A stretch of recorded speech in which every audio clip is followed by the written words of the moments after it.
team against, one of the best programs, the last 30 years in college basketball. And, it's going to be very beneficial. They're going to expose some things. I'm obviously a little worried about the freshman center versus that front court, and what that's going to look like. But great, it's going to be a great experience for Eric and the group. Is Terrace tracking to be ready for the opener or not there yet? He looks good. I mean, we've kind of been down this road with him. We got to this point, then we hit a setback again. So yeah, I mean, we need him obviously healthy. For the long season, but also you need him healthy. You just don't want the hamstring to linger. But yeah, I mean, he should be able to get him back on the court, soon. In terms of guys trying to earn minutes, what has Furphy shown you? Good offensive player, just good size, good, really, a guy that can make threes, a guy that can pass the ball. He's got to take better care of the ball. He's turned it over some. But yeah, I think the questions are about just can he guard well enough as a freshman with his experience level. Just guard well enough, that we can play him because we want to play him, and take care of the ball, don't turn it over, and just guard well enough. I think Silas being back in there is going to help the defense. Obviously, Terrace being back in there eventually is going to really help the defense. Coach, how are you handling the adversity this early in the season with the injuries and so forth?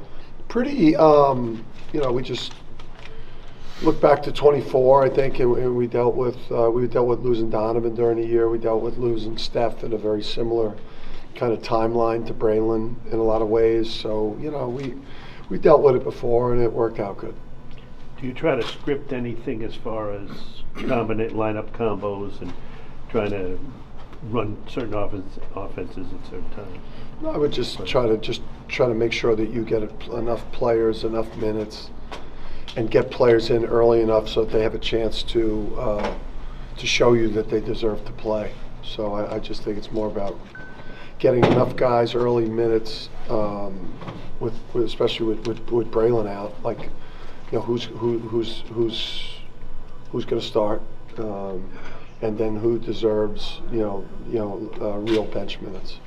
They just landed awkwardly, that kind of thing. Yeah, I mean, the guy's got some of that, like Indiana, Midwest. I don't know. It's like the air or the dairy or whatever. Because he was fortunate, we were fortunate. We were very nervous that it could have been, far worse for him. So, we count our blessings and we thank God. We thank God that he and we, that the injury is what it is. It's like a high ankle thing? No. Different than Liam was. Different than Liam. But still, it's like he's a tough kid, and according to his dad, he's a fast healer. Just that little off the beat path, but do you scout Michigan State as if it was a regular season game, or is this really more about you? Yeah, I don't think there's much of that type of mentality preparation-wise. I think you do a little bit. We did a little bit with BC because you are trying to get your players to be able to absorb more information the way you're going to have to with New Haven and in the regular season games. But I think you're still, anytime you go out there, you want to try to win. You're coaching, you're coaching your guys hard because you want to win the next possession. You want to, win the exhibition. But I think that your mindset right now is like learn as much as you can about your team and just try to figure out like what your rotation is going to look like, and just hope that you could try to, learn about some vulnerabilities and weaknesses that get exposed when you play Michigan State. You guys recruited Carr pretty heavily, right? Cohen Carr. Yeah, I mean, I Kohler and Carr, they're, I think they're, fears. I mean, they're, veteran team, or at least veteran players that, watching them last year. I mean, they if they made some shots in that, was that Elite Eight game? Was that the Elite Eight or was that the Sweet 16?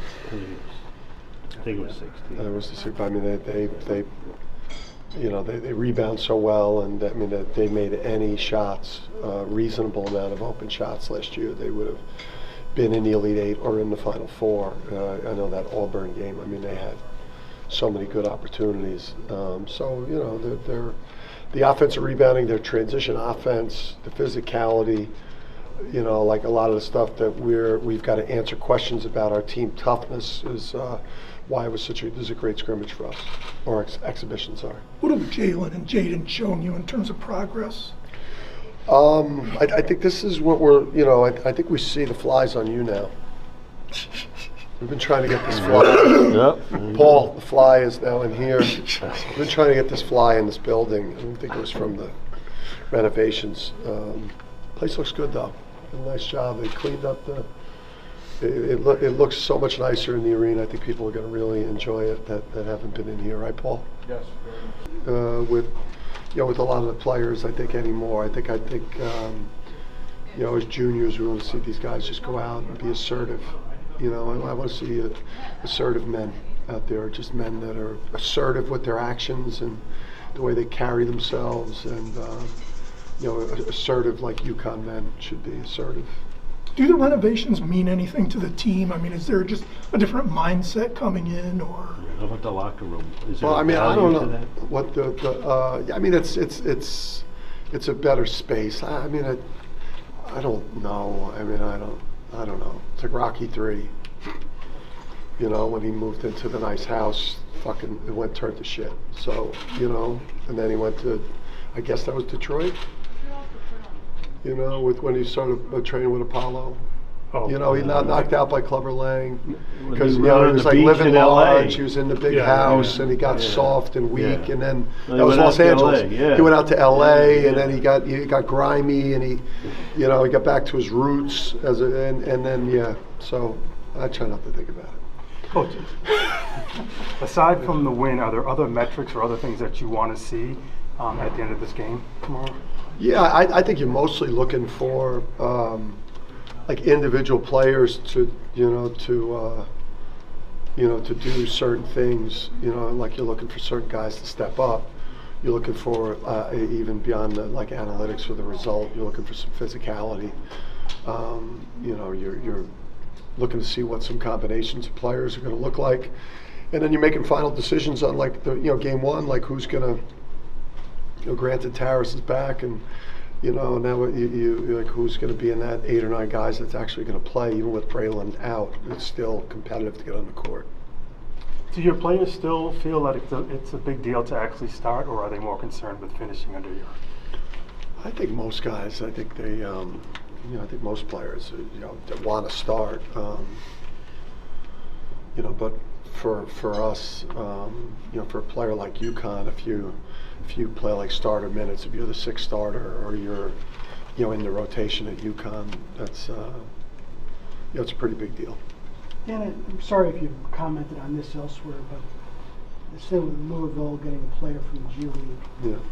do you see yourself going into that market, that becoming a thing for you, or is it something where maybe you want to draw the line somewhere and say this is not where we're going to go? Yeah. Other teams are. I mean, the trolls came after me with obviously, I love what Coach Izzo said. I love what Coach Painter said relative to the issues that involve college basketball.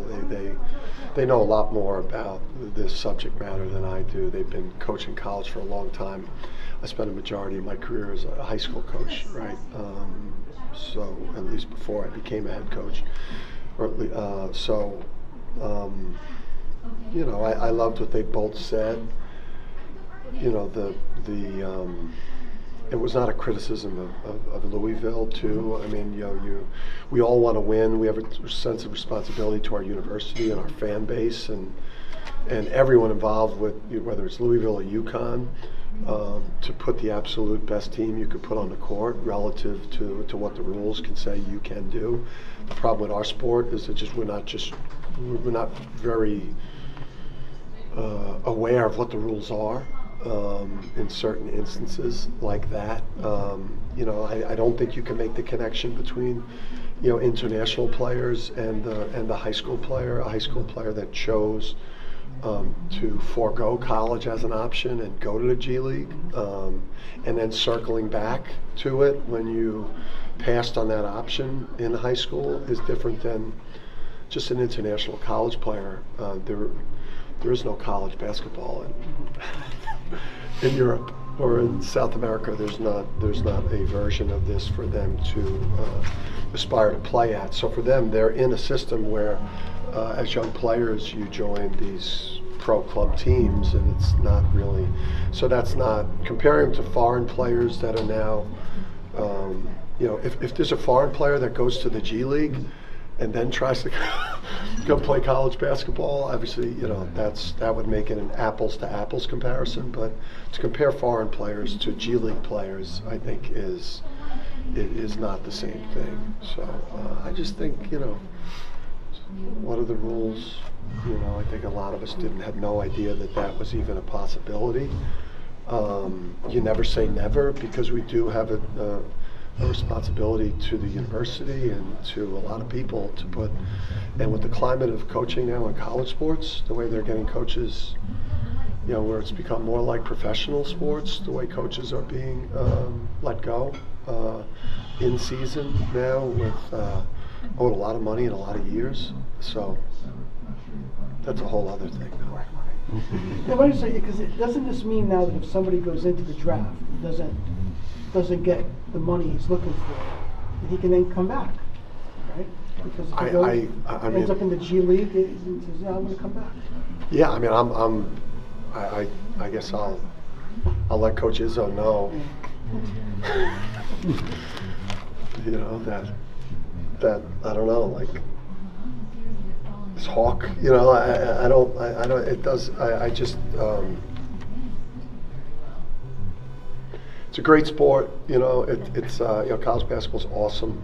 I think my biggest concern is like the product in college. It's the front of the jersey. It's March Madness, and it's having the fans in college basketball. Like that's the product. Like that's what really matters. March Madness is what drives college basketball. It's the front of the jersey, the way the fans love the team in college.